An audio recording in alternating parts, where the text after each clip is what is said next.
Hi hello welcome back to Khushi blogs YouTube channel. ಇದು ನನ್ನ first blog in YouTube. ಹಾಗೆ ಇದು ಹೊಸ ವರ್ಷದ ಮೊದಲ ಬ್ಲಾಗ್. ನನ್ನ ಸಣ್ಣ ಪ್ರಯತ್ನ ಇದು. ಹಾಗೆ ನಾನು ಪ್ರೆಗ್ನೆಂಟ್ ಇದ್ದಾಗೆ ಅಂದ್ಕೊಂಡಿದ್ದೆ ನನ್ನ ಪಾಪುಗೆ ಚೆನ್ನಾಗಿ ಏನೂ ಇಲ್ಲದೆ ಡೆಲಿವರಿ ಆದರೆ ಮಾರಮ್ಮ ಗುಡಿಗೆ ಒಡ್ಲಕ್ಕಿ ಕೊಡ್ತೀನಿ ಅಂತ ಒಪ್ಕೊಂಡಿದ್ವಿ.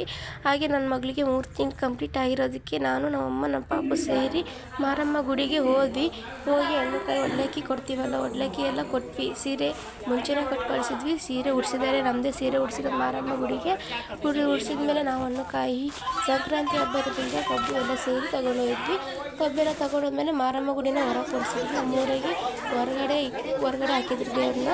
ಹೊರಗಡೆ ಇಟ್ಟಿದ್ರಿಂದ ಪೂಜೆ ಮಾಡಿಸೋಕ್ಕೋಸ್ಕರ ಹೊರಗೆ ಇಟ್ಟಿದ್ರೆ ಅದಕ್ಕೋಸ್ಕರ ಹಣ್ಣುಕಾಯಿ ಎಲ್ಲ ಮಾಡಿಸೋಕ್ಕೋಸ್ಕರ ಕೊಟ್ಟಿದ್ವಿ.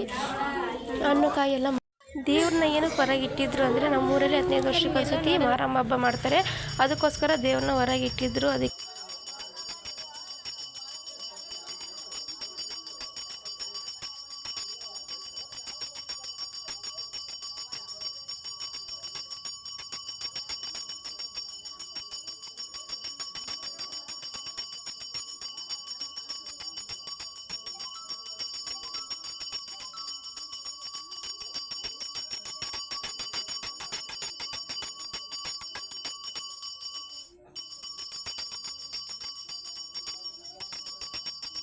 ರಾತ್ರಿನೇ ಪೂಜೆ ಎಲ್ಲ ಮುಗಿಸ್ಕೊಂಡು ಮನೆಗೆ ಬಂದ್ವಿ. ತಿರುದಿನ ಸಂಕ್ರಾಂತಿ ಹಬ್ಬ ಇರೋದಕ್ಕೆ ಬಣ್ಣ ತೊಗೊಂಬಂದಿತ್ತು ಅಮ್ಮ. ಅದಕ್ಕೋಸ್ಕರ ಮನೆ ಮುಂದೆ ಒಂದು ಪುಟ್ಟದಾಗಿ ರಂಗೋಲಿ ಹಾಕೋಣ ಅಂದ್ಕೊಂಡು ಒಂದು ಪುಟ್ಟದಾಗಿ ರಂಗೋಲಿ ಹಾಕಿದೆ. ನೋಡಿ ಯಾವ ಥರ ಇದೆ ಅಂತ ಹೇಳಿ.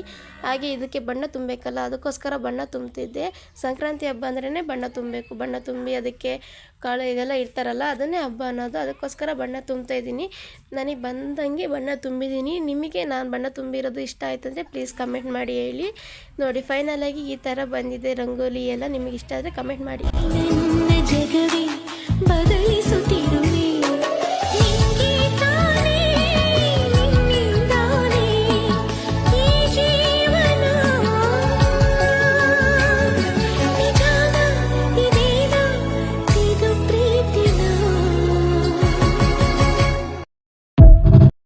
ಹಾಗೆ ನಮ್ಮ ಪಾಪುಗೆ 3 ಮಂತ್ಸ್ ಕಂಪ್ಲೀಟ್ ಆಗಿ 2 ಡೇಸ್ ಆಯಿತು. ಸೊ ಸಂಕ್ರಾಂತಿ ಹಬ್ಬ ಬೇರೆ ಇದೆಯಲ್ಲ, ಸೊ ಅದ್ರ ಪ್ರಯುಕ್ತನೇ ಒಂದು ಫೋಟೋಶೂಟ್ ಮಾಡೋಣ ಅಂತ ಸಂಕ್ರಾಂತಿದೇ ಥೀಮ್ ತಗೊಂಡು ಸಂಕ್ರಾಂತಿ ಥರನೇ ಮಕರ ಸಂಕ್ರಾಂತಿ ಅಂತ ಬರೆದು ಎಲ್ಲ ರೆಡಿ ಮಾಡಿಕೊಂಡು 3 ಮಂತ್ಸ್ ಅಂತ ಬರ್ತಿದ್ವಿ. ನೋಡಿ ಯಾವ ಥರ ಬಂದಿದೆ ಔಟ್ಪುಟ್ ಅಂತ ಹೇಳಿ.